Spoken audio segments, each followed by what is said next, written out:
Welcome to Project Die Hard Mission Monday Update. My name is Sue Roscoff, and I am an ambassador here with Project Die Hard, and we show up every Monday. Sure hope you're joining us every Monday because we're here giving you all those updates of all the great things happening all the things, good and bad, all the things happening within Project Die Hard, and we commit that we're here for you. So with that, who gets to give us all these great updates is Brian Gibson. He is the founder of this amazing mission. Brian, how you doing today? Hanging in there, sister. Hanging in there. Praise be to God. Only one phone call today from a veteran, and all that veteran wanted to do was talk. And I'm good with that. That's awesome.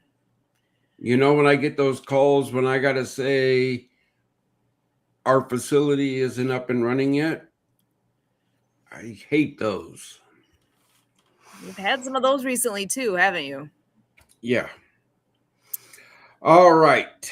So let me bring this into the picture. You set us up. I understand one of our leadership team members is in the back. Mm-hmm. I think she needs to get up here and watch as I present this. Excellent. And we do have a very good guest tonight, I understand. Amazing. I'm looking forward to the conversation that's yet to come. So, all right. Go ahead. Ready, guys, girls? Here we go. What's the big thing I've been pushing all day? If you're following our socials, you should know. I did not do these numbers. American Warriors Partnership did these numbers from a 5-year study. We are up to 44 veterans a day. That is one veteran lost every 32 minutes. So by the time we're done with this podcast, this event that we do, 2 veterans are going to lose their fight to the demons.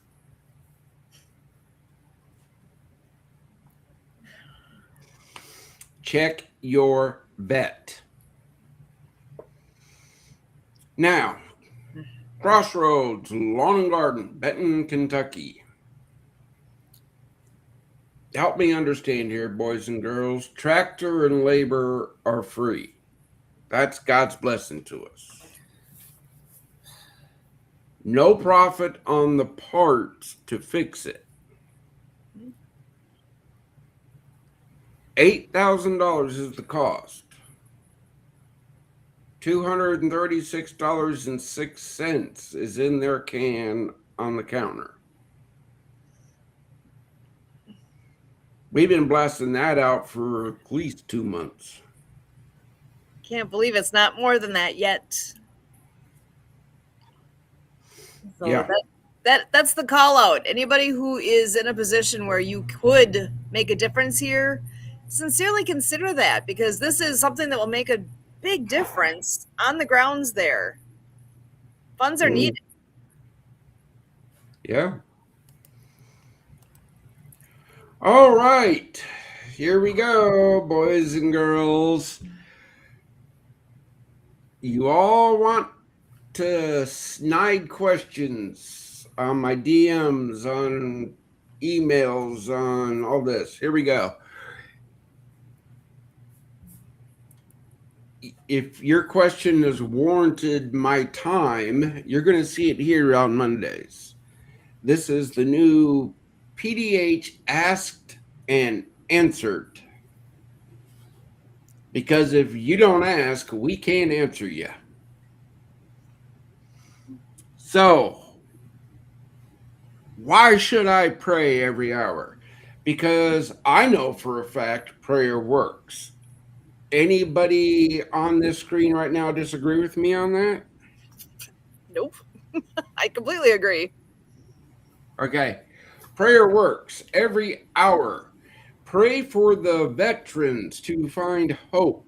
Mm-hmm. Pray for resources to be provided to this mission. Why should I share every day?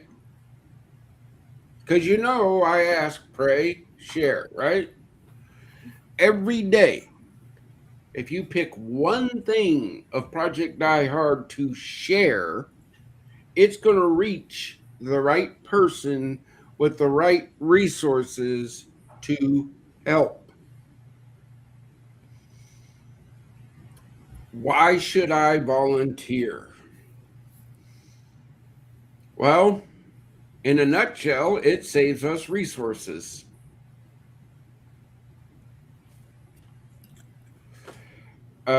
Anybody want to sprinkle in anything else on that? I don't know, but It's an easy way to make a difference. Volunteering is simple to do, it gets you more familiar with what's happening, and it directly makes a difference here. Sharing is caring. there you go. And you Where know does what? It doesn't take much to share because you know what? How many people go and get a cup of coffee at Starbucks or Dunkin' Donuts? Just think that instead of putting that money a week towards Dunkin' Donuts, they could just take a few cups of coffee that they spend and just share it with a good cause, which is Project Die Hard. yeah, okay. If That's it, where that question, where does my giving go? Okay, it doesn't go to my wallet, doesn't go to anybody's wallet on this screen. nope. Um, John 139, scripture says, come and see. Um, I'm not an expert on the Torah, but I know somewhere in there it says the same message. Come and see. Okay. But yeah, you're going to start seeing asked and answered.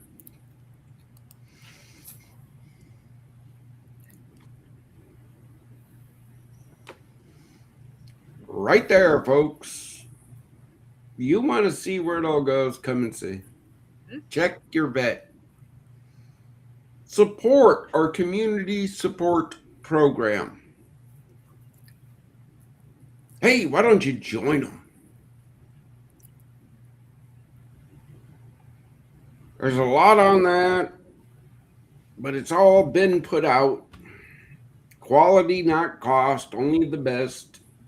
No red tape, i.e., government money.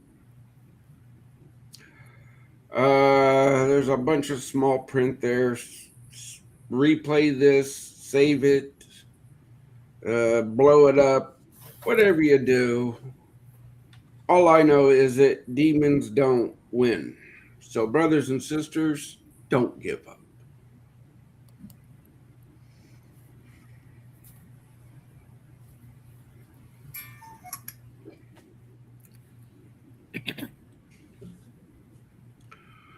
Yep. Um, You know what? I'm looking at that, Brian. Vets are fighting demons. You know what? Many people are fighting demons. We can't let the demons overcome us because people love you. And you know what? Demons,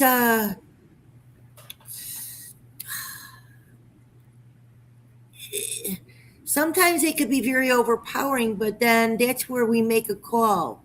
That's where you reach out. And that's why reach out to a vet. It's not only to a vet, it's to a loved one, a family friend.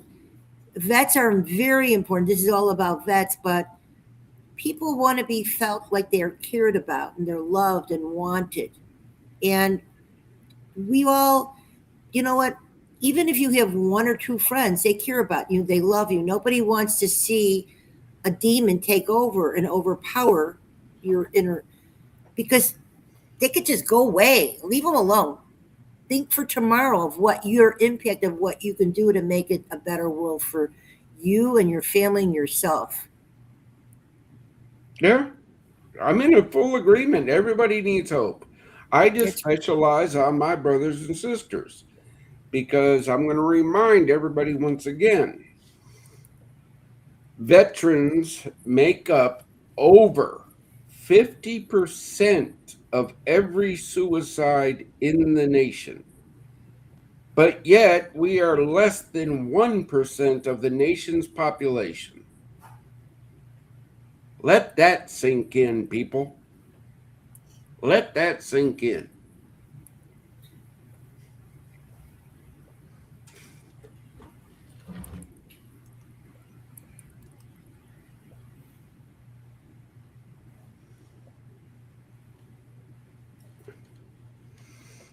Nobody thinks of the back end.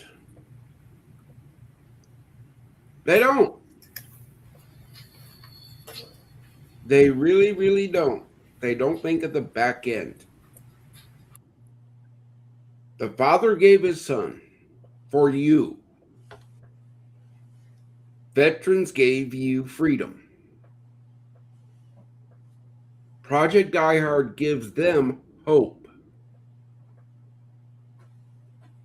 Time or money, what will you give?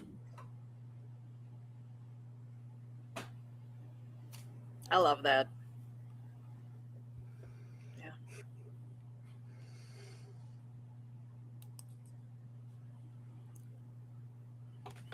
That's the slide deck. I understand we have a guest in the back who has went to the website, filled out the volunteer app. I know we have a one-on-one scheduled for tomorrow. But let's bring her in and let's talk to her. Sue, let's see if she's going to fit the team. Helene, let's see if she's going to fit the team. Well, Christine is here. She is CFO, or I'm sorry, CEO of Affordable Bookkeeper, which, ironic that I said CFO because you handle that end too. Definitely. Why don't you come on in, introduce yourself, and welcome. We're glad you're here. Well, I'm glad to be here. And although I'm personally not a veteran, I come from a long family of people who have served. And, as a child, I remember being very eager and I wanted to find out about my dad, of what he did, during things. And I never understood why my dad didn't tell me more about his war experience and all of that until much later. I found out some of it through my brother-in-law, who's, my dad talked to my brother-in-law who was in the military and about stuff. And the stuff that's got filtered into me through my sister, it's like my dad made the right decision. There's certain things little girls don't need in their heads about the horrors that their fathers or brothers have done. And, I am thankful every day for the tremendous sacrifice that veterans and police officers and first responders in a variety of ways that have done, so I can sit here and drink my cup of tea with my Chicago Cubs mug and just enjoy life, and anything we can do to help ease the burdens on vets or anyone else who is suffering from that loss of hope, which is ultimately what turns people to suicide, because they don't believe there is any other option to end their pain except to end their life. And as somebody who's survived other things other than war trauma, there's a lot we can do to help people if they can just hang on long enough. And I think prayer is a huge part. But in a lot of ways, especially since we're in that 250th anniversary of our country and whatnot, I personally feel that it's every person's responsibility who's in this country to step up to help the veterans that allow us to live in the country that we live in. And there's a lot of flaws and problems, but they're not solved by veterans committing suicide. They're solved by us working together to make the world a better place. And I'm 100% committed to helping however I can to just reduce those numbers tremendously. All I say for anybody that helps this mission is thank you and God bless. Okay, that's all I can do. Okay. Yeah. From what you just said, yes, first responders. Here we go with an ask and answer, right? Brian, why don't you help first responders? Uh, wasn't one. Don't know the whole story behind them, but I do know that veterans make up a lot of first responders. Definitely. They do. So, technically, I do help first responders. They just have to be veterans. I'm sorry. Well, what's nice is if you help the veterans, that whether they're first responders or not today, that every veteran that you save helps save somebody else that you might not be in a position to touch. And I think that is why each of us are called to help others, because you never know how close somebody is to committing suicide. Because truly, the statistic that hit me the hardest years ago is that there's a lot of people who attempt suicide, but military, they if they're going to do it, they're going to do it successfully. They're not going to, send you a long flowery message that I'm thinking about doing this. It's just going to happen. And it makes it to where it is so vitally important that we reach out to the veterans in our community. And, I'm of an age where I was unaware of the Vietnam War until it was over and people were coming home. But I still know veterans today who were really traumatized by the poor reception they got when they came home. And I'm glad that uh, other people in the following generation have had a better experience when they've come home, but it still is something that we need to do far more to support our veterans. Oh, sister, look, Desert Storm. I walked in DC with the first ID. Okay. Parades are great. Love them. Shows off esprit de corps and all that. But you know what? The problems that still sit in the mind are still there. Yes, was it a little bit easier when recognition and a hey, good job, right? But this is why when I go out and I give talks and stuff, and I tell people, you see us around town, you can't miss a veteran.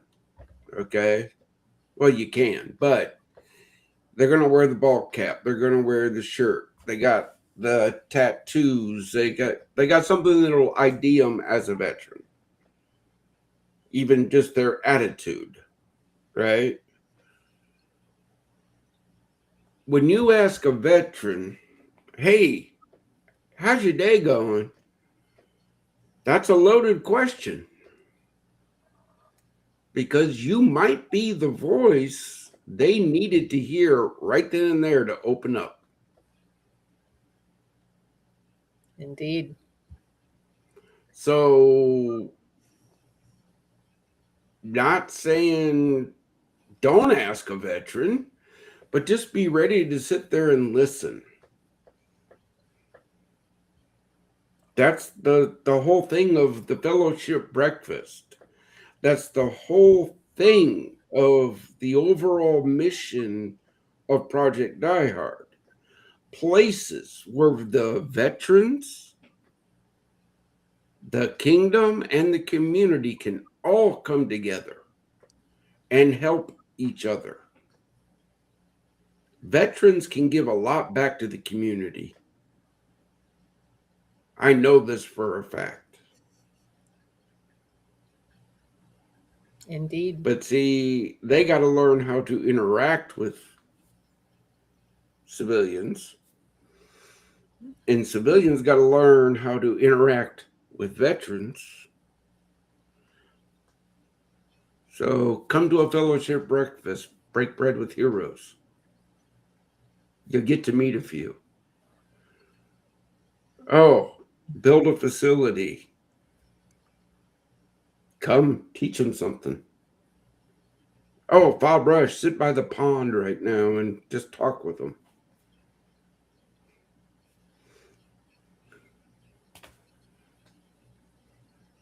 All right, guys, back to you guys. What do you got? I see that we've got Kurt joining us as well. I'm going to go ahead and bring him on in here. Welcome. Thank you. Good to be here. So station going. I feel like I've been whopped. Women of Project Die Hard. You know, showing up in numbers here. I like it. Wow. You are outnumbered. That's good. Kurt, always be confident within yourself. Okay. I'll try. Yeah, look, guys, I got sisters, female veterans, right? You all ain't seen nothing. I'm going to tell you about a friend of mine, Kim Van Sturtigum. Look her up. She's out west somewhere. We grew up together. I didn't know she joined the Army, and I joined the Army, and we were both at Fort Jackson. And somehow we got to, I'm going to have to really remember how it happened, but our drill sergeants talked, and I got sent up to, spend chaperoned at the time 5 minutes with her just to, hey, catch up. And that's when females got trained in one section, males got trained in the other. So I am 18 years old, buffed out, tanned up. I'm at South Carolina. It's a heat category, so I'm just wearing the brown T-shirt. And I'm walking down their center aisle of their barracks. And, yeah, I know what women feel like because I have been catcalled.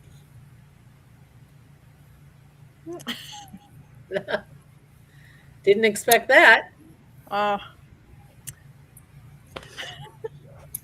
Okay, so yeah, look, be confident in who you are. That's right. Brian, I want to share. I was at an event a couple of weeks ago called Veteran Talks, and it was totally sold out.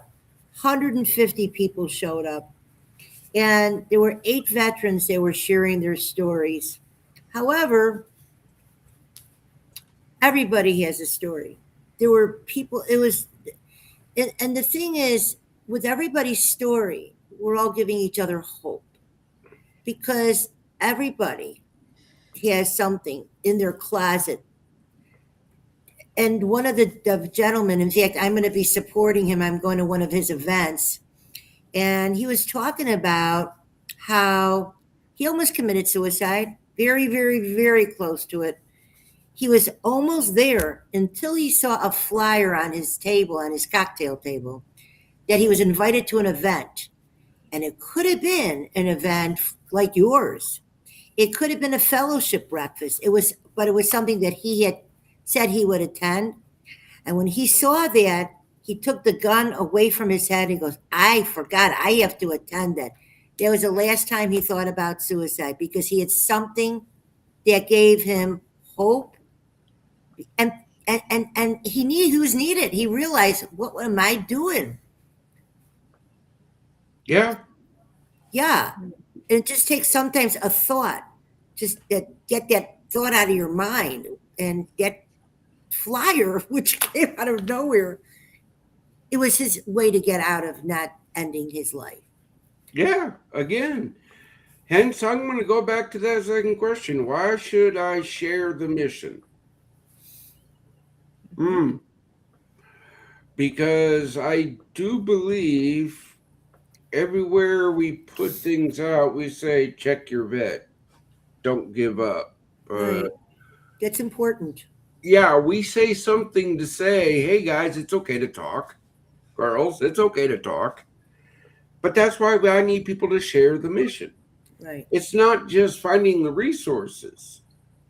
It's letting veterans know care that there's people, real people here that care That's right. for them. Right. Okay. Check your friend. Check your mother. Call me. Tell me you're thinking about me. We're all busy in our lives. I'm joking, but it's I'm true. gonna say, wait a minute, Helene. You're going down a typical person's thing about mothers. You know, you don't call your mother. You don't eat enough. No, I'm just using it as a point. Just checking on somebody, giving somebody a call. You might not at least show them you care. That's all. And I'm just using that as a Oh, it is. Look, folks, it's real simple. If I'm not sleeping, the diehard phone is on. I don't put out the number here because I get enough calls. Mm-hmm. I'm not hard to find. Okay. But before the show, Sue and I were talking. Today, one veteran called in, and all that veteran wanted to do was talk.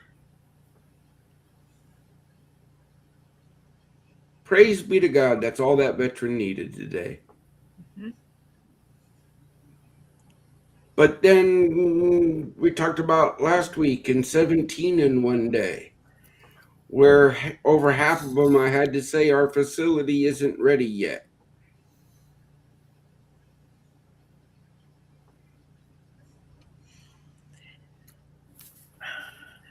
Part of That's why I think this is so important to do is being an accountant. I've worked in buildings where there's lots of nonprofits and mental health issues and various things around. And there was a time that I was walking through the lobby, and there was a gentleman who was waiting to be seen for some mental health issues. And you could tell he was already kind of shaking. And as we were going by, he had just a couple days earlier had given up his drug and alcohol addiction, and he was really in need of help and support.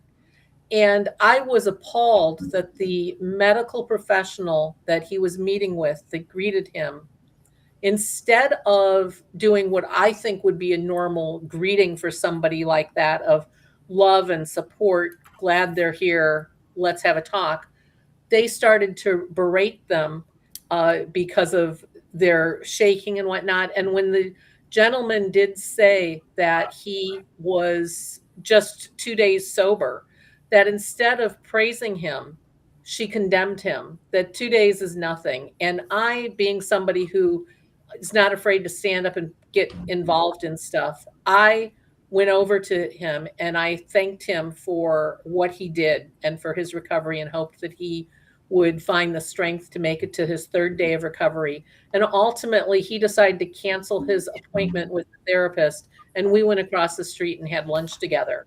And I'm still friends with him to this day.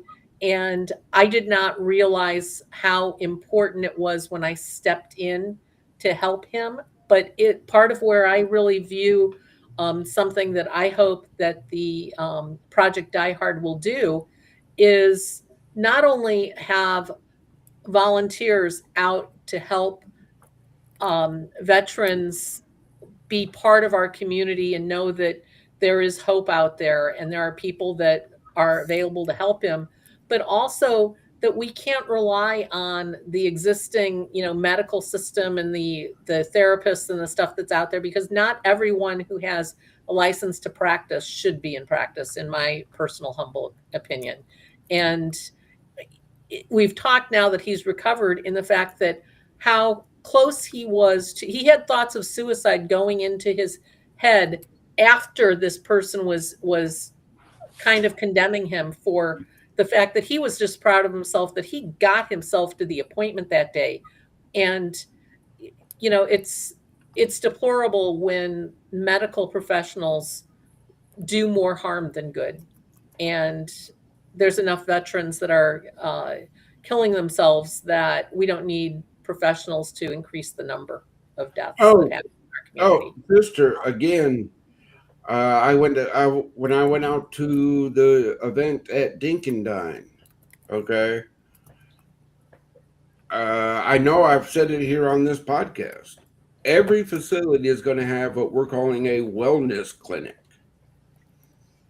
And if the VA doesn't recognize the treatment, it's more than welcomed at our facilities. Because there is not one recognizable treatment for that fits everybody. Yes, folks, I know my video is frozen. Suck it up, Buttercup. Technology. It's all good. You're here. I'm looking at myself. I'm good. I'm happy. But yeah, again, folks, listen to the sister here. A professional berated a person for trying to get better. I ever catch that in my organization, may God have mercy on your soul. Oh, no, we can take it. It could be somebody wanting help.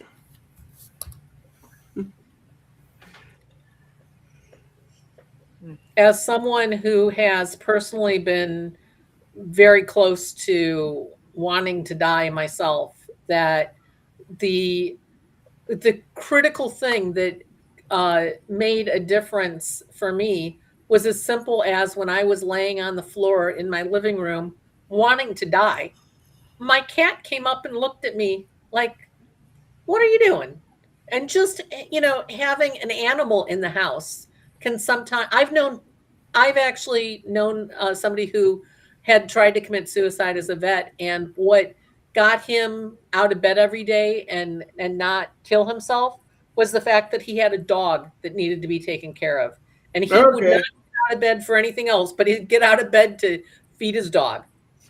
Okay, sister, look, we're not meeting till tomorrow, but here's a little tidbit of what we can be talking about.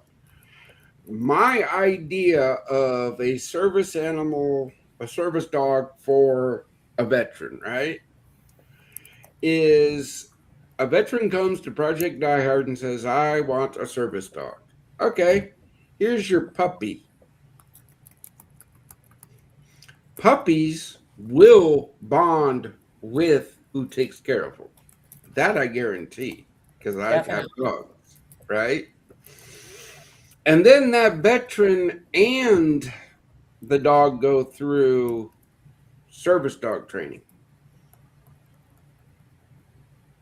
Hence, veteran gets a skill that he can go teach another veteran.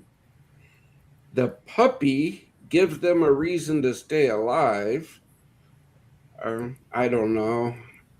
I might know what I'm doing.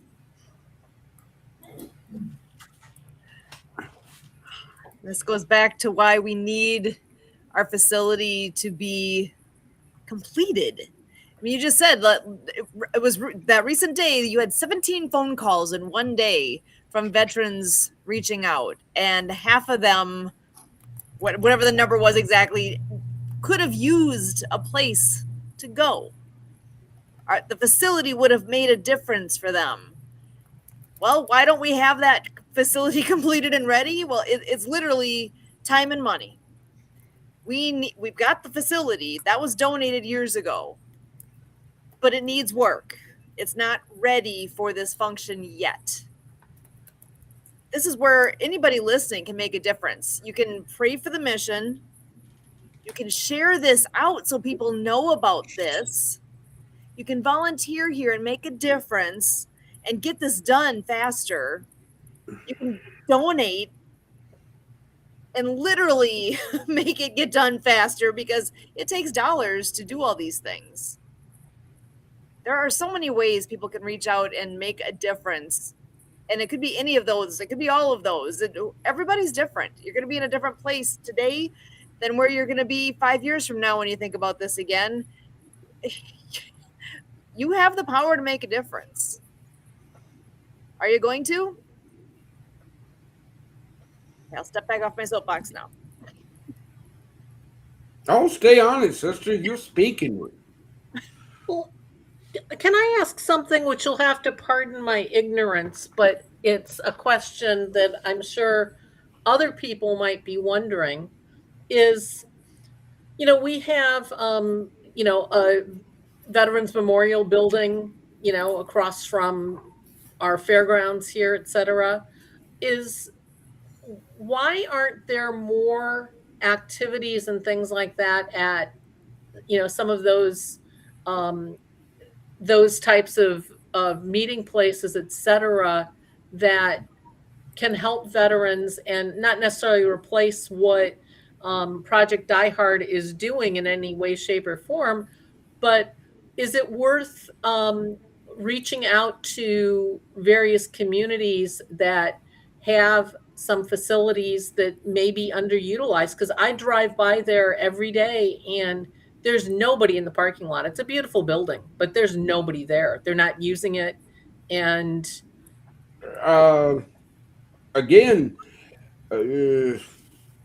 once we get the power back on at Fabrush, we do have space in there that can host prayer meetings, study groups, talking sessions, coffee time.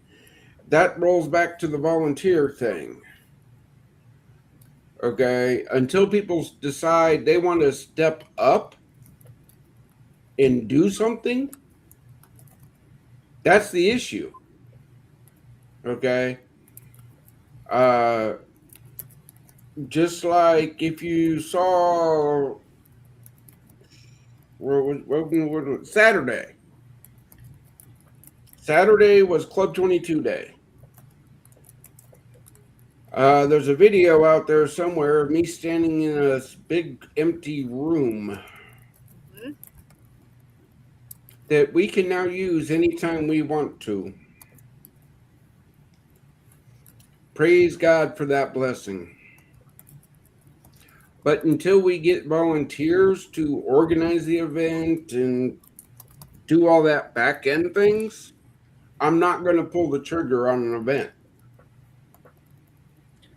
how do we help you being in another state? I'm in California, about an hour north of the Golden Gate Bridge. How can I help the veterans that are right near me today that are not going to, even if you had a fully funded facility, they're not going to go cross country to go to a wonderful breakfast that you might have? Oh, true, not to a breakfast, but when you say to a fully functioning facility, if a veteran is ready for the help and gets a year-long residence program at no cost, we'll get them to a facility. That's the easy part. But you're in California. Hey, this modern technology age, and it's why I ask everybody, share the mission. Tag somebody, because you know somebody who lives in Southern Illinois or Western Kentucky. You may not know them directly, but you got a friend who knows one and another friend who knows one. And you see how this all works? This magical social media thing? Yeah, folks, look, I want a facility in every state. Look, I hate to do this to you, Christine, but California is going to be the last, okay? I don't even want to attempt to get into those regulations that we would have to fall under. I understand. Okay, that's just wow. I have an idea what we can do. What? In fact, so you're you're in Illinois, correct? Southern Illinois. Southern Illinois. And does Southern Illinois have any of its own local Facebook groups? Yeah. And does Southern Illinois, do they know about Project Die Hard in the Southern Illinois Facebook groups? The ones I know of, yeah. Okay. Because, they're also, everything's by the town. or even Kentucky, because the more Oh, local you can get, more, you might get. again, yeah. Again, look, everybody wants me to do these things. My job are veterans, i.e., volunteers. Look, I don't care where you sit in the nation. If you take on the task of, all right, I'm going to spend an hour a day and I'm going to share Project Die Hard's post and I'm going to research and target people. That helps. That does help.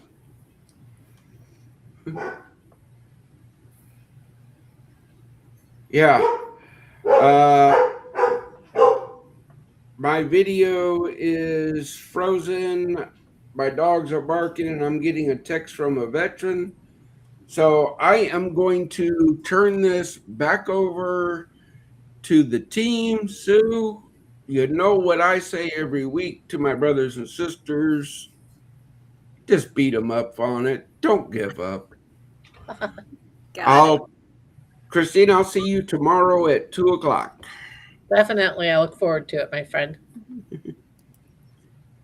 Excellent. Oh, and Brian mentioned a video that he just put out. I'm going to pull that up and share it. Let's go ahead and just take a quick second here. It is this one. All right, can you guys see my screen? Yes. Sure do. Hey, y'all, Die Hard 6 here. I want you to look behind me. You saw the post. We get to use this much space to bring the kingdom and the community together. The first thing I need is a team to organize the event. That's all I'm asking. You all have a blessed day. Hey, y'all, Die Hard 6 here. There it is. So, and I'll remind everybody too, with that, I know part of what he was talking about was Club 22. So first of all, there's that space and we can use it. Second piece of that puzzle is Club 22 is something that can happen anywhere. To be a Club 22 member means you are basically a restaurant or some place that serves up typically food, on the 22nd of the month. If you are a Club 22 member, that means if, say, I show up at where he was there at Southpaw Bar and Grill and say on the 22nd of the month, say, hey, I'm here with Project Die Hard, or here's supporting Project Die Hard, they will take a portion of whatever your bill was and they will donate it back to Project Die Hard. That is something that can happen anywhere. We just need to get more and more restaurants on board with this and become a Club 22 partner. And then we just need to let people know when you go eat there on the 22nd of the month, magic happens. You get to have a wonderful meal. They get to donate part of that, whatever you had, back to Project Die Hard. And it's a win-win. And it's a super easy way to raise money for this mission. So lots going on with all that. I can specifically help with that. I'm connected with some restaurant owners, etc. And I could even see a couple of retail stores that I know that, for example, I know somebody that has a culinary shop and they, if you're looking for, a cake pan or sprinkles or, whatever, and they would probably, even though they don't serve food, they would probably be interested in doing something like that as well. That I think that's a good way to start to get recognition in my own community here of, buying bagels and going to your favorite restaurant and getting that done. We have a lot of restaurants in Northern California, obviously. Excellent. Well, this could go anywhere. I mean, realistically, I know the Club 22 concept, I believe all was about restaurants, but why can't other retail places participate in this as well? whoever says yes, right? It's all about supporting the mission here. So that you're expanding my world here and how I'm thinking about this. So thank you for that. So, well, and Kurt, I know you haven't had a chance to say much yet. I'm going to pass it over your way just a moment here to see. I know there's a bunch popping in the chat, and appreciate that very much. That's actually, I'm sure that's Kurt that's sharing all these. I'm going to show you guys what is being put up on messaging with that wherever this is showing right now, but. Kurt, you haven't had a chance to say much. I want to pass it your way to see what your thoughts are and any news you have. Yes, there's a few things. One is in our conversation, we're leaning on the expression of committing suicide. So this is where I came into this through water skiing. I went to a water ski event provided to injured and wounded veterans. And so then I got into these circles about suicide prevention. And then what is it that the suicide prevention advocates are talking about is our language. And so the idea is what they're asking for is that we shift away from the use of committed, because that makes the person that is falling victim to suicide sound like a criminal, with saying committing suicide. So that just really shifts our energy around the whole thing, because this is what we feel in the mission. And that's what this mission has provided me a new lease on understanding this whole realm. Because before a decade ago, when I did some in this aspect, I really realized I had the wrong idea. I'm 54 years old, so I'm talking about approaching my mid 40s.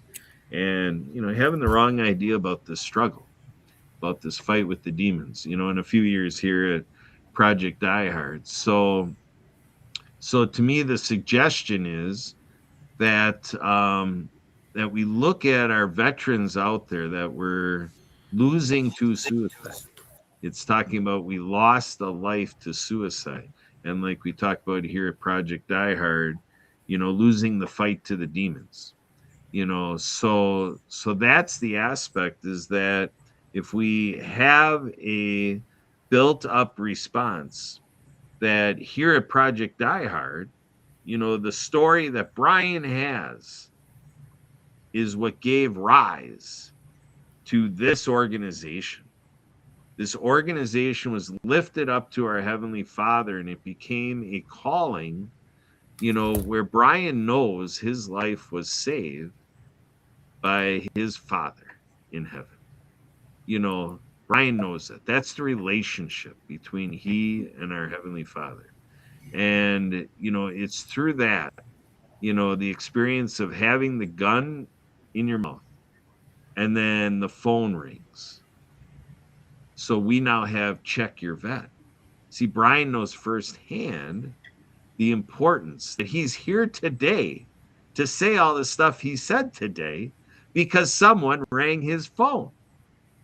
So that becomes the crux of Project Die Hard. If we're not ringing the phones of veterans, that becomes, a review and a testimony to how we are failing this mission.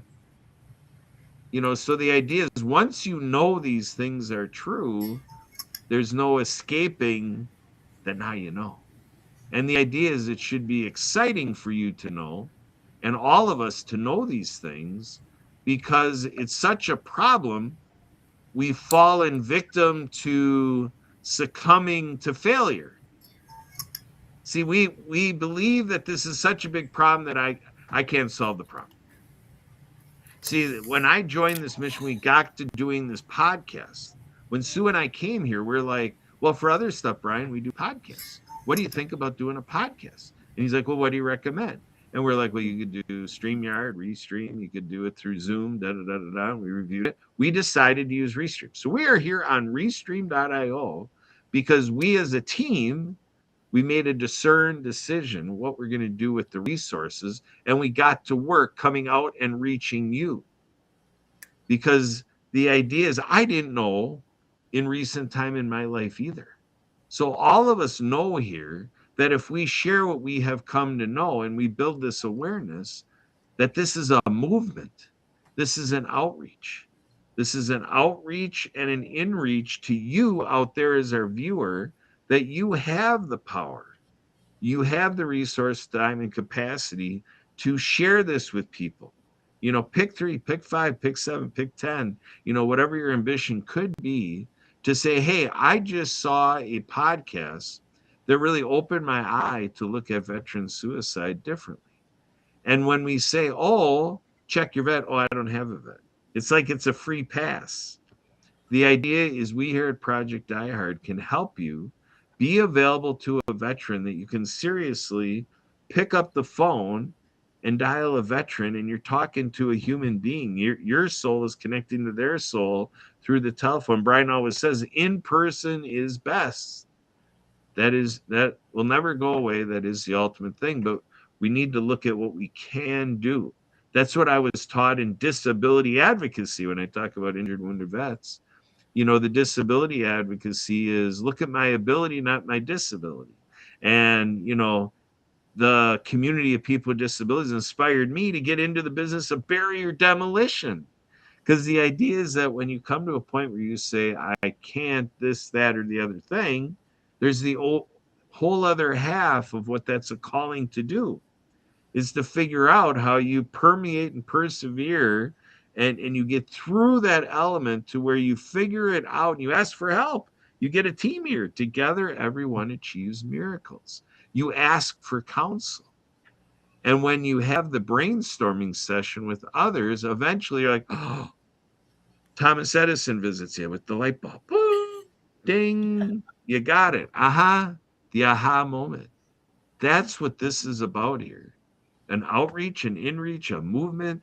We are doing this one person at a time, organic growth, and we aim it to be viral, because this does need to span rapidly now.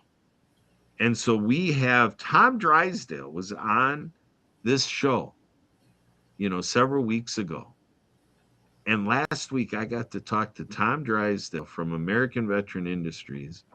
And he said, Kurt, what we want to do with Patriot Day is we want to come out in a show like what he experienced here on Mondays. And he went with all the television, the PDH TV, and all the stuff. Come out in that fashion, and yes, use mass media. See, this is what I was inspired to do a decade ago, a dozen years ago. I was inspired to do this. And now I'm on a phone call last week with Tom, and he's inspired in the same way I was a dozen years ago. And that's how this all works. We all come and join together, and we unify together, and we have this discernment. We pray under the power and the availability, and we are so thankful and grateful to our Heavenly Father that we ask for guidance, and we pray upon each of our members here.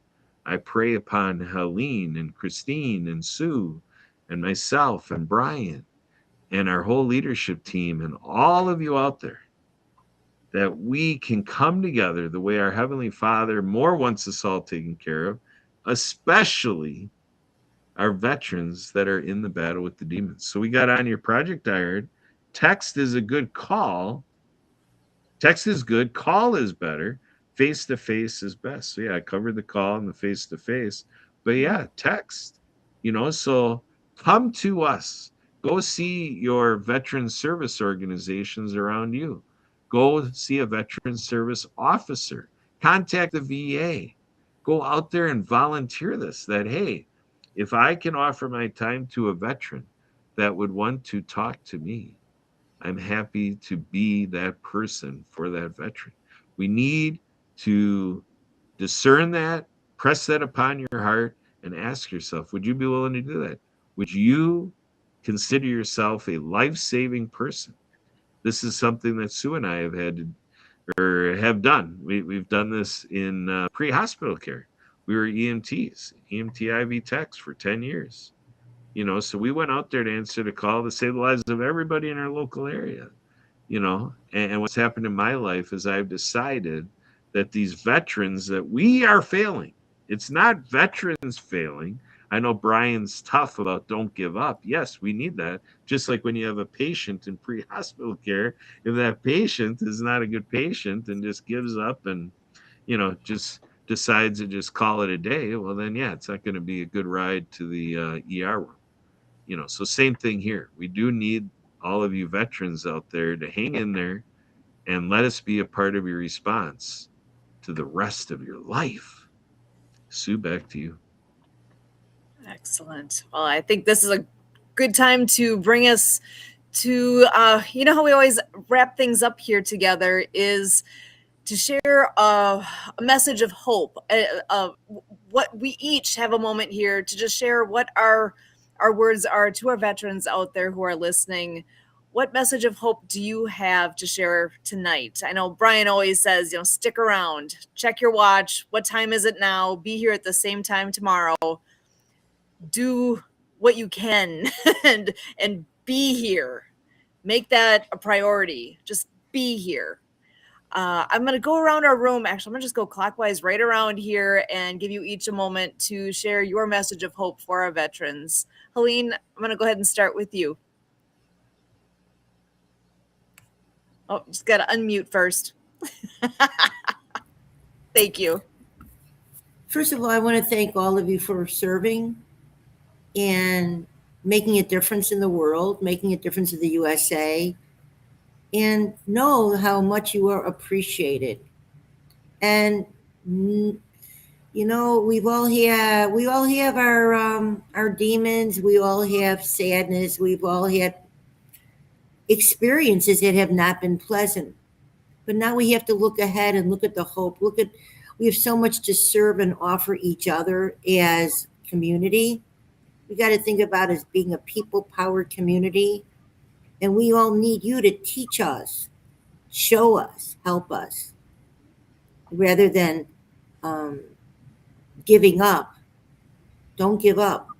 We need you, and we're all going to work together. And one other thing is, I'd like everyone who's listening, let's help Project Die Hard. Whoever might have some extra cash around, he really needs help right now. He needs help with this, his facility, his power, and he does so much. He just wants his place to be. He wants everybody. He wants to serve so badly veterans. He wants to have a facility to help people who need housing. That's what his dream is, his vision.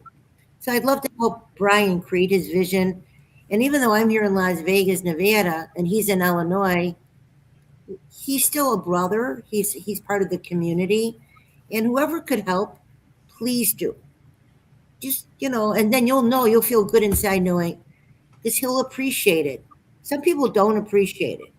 I mean, I live in Las Vegas, the biggest gambling capital in the world, really. When I see how some people are just throwing, I'm thinking to myself, oh my God, just think of Brian, veterans, all these nonprofit organizations. They could just benefit from people that are throwing less in the machines and throwing maybe more towards someone who really needs that assistance. So that is why I'm also working with the nonprofit TV. It's giving veterans, nonprofits a voice. And they get to actually air their voice, their needs for free on the nonprofit television, which is actually going all over the United States. Right now we're launching Las Vegas. So we have a lot of work to do ahead to help veterans, nonprofits, people with disabilities be seen, be heard, and feel recognized and appreciated for who they are. And that's all I have to say. Excellent. Thank you so much, Helene. Kurt, did you want to add anything? I kind of heard your message of hope already. Any last words you want to share with that? Teach me. Kurt at projectdiehard.org. Call, text me, 262-372-1754. And for more, kurt.now.site. Back to you, Sue. Thanks. Excellent. And Christine, thank you so much for joining us here today. I want to give you a chance as well here to share what your words of hope are for our veterans. Well, I just want to remind veterans that they already did the hardest thing a human being on the planet can do, that they showed up in ways that I, not being a military veteran, can appreciate, but can never truly understand the horrors that they experienced so I can have a great life. And that strength doesn't disappear the moment they take off their uniform. That strength doesn't disappear just because they are tired, exhausted, and feel like the world is not supporting them or understanding what they're doing. And that it's in those quiet moments that it's important for them to remember their story still matters, their life still matters, and that we need to stand behind them and help them survive, just so they can not only survive themselves, but also to be the light of hope that helps the next military veteran that is serving now, or that's doing things that they have already survived, and they need to not only learn how to survive in active service, but how to survive in life afterwards, dealing with everything that they need to do, and that they can in turn not only save themselves, but also help future veterans that need their guidance and wisdom. And if they give up, then there's no reason for anybody else to hang in there. And so I hope and pray that none of them give up, and that they call and seek the help that they need when they need it. Excellent. Thank you so much. And my final word here is you have a purpose. You are here for a reason. God does not make mistakes, and He only made one of you. You are unique, you are special, you are important, and God's not done with you yet. Stick around. We will be back here next week. Join us again every Monday night, 6:30 p.m. Central, and we look forward to seeing you then. For all of us here with Project Die Hard, as always, we thank you.